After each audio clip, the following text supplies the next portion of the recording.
Hi friends, welcome to AV vlogs. నిన్నైతే మీకు ఒక టాపిక్ చెప్పాను కదా బావి గురించి. ఇవాళ అయితే నేను ఆ బావి దగ్గరికి వచ్చేసాను.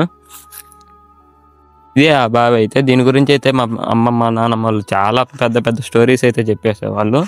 ఈ చెట్టు కింద అయితే ఈ చెట్టు ఉంది కదా, ఈ చెట్టు కింద అయితే చనిపోయిన గర్భవతులు చనిపోతారు కదా, వాళ్ళనైతే ఈ చెట్టు కిందనే అంటే అలానే బూడ్చి పెట్టకుండా తీసుకొచ్చి కూర్చోబెడతారంట. కూర్చోబెట్టేసి ఇంకా వదిలేసి వెళ్ళిపోతారంట ఈ చెట్టు కింద.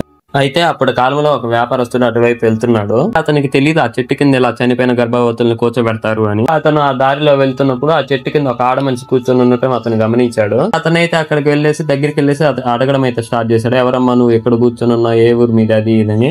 దగ్గరికి వెళ్ళి ఇలా చేయి పట్టుకోగానే చెయ్యి అంతా నొక్కులు అయితే పడ్డదంట. ఇంకా అతను ఫుల్ భయపడేసి ఇంకా అక్కడి నుంచి అయితే పారిపోయాడు. ఇదంతా అయితే నాకు మా జేజ అయితే చెప్పేది చిన్నప్పుడు. తర్వాత మనం ఈ బావి దగ్గరికి వస్తే ఒకప్పుడు ఈ బావిలో నీళ్లు చాలా మంచిగా ఉండేది.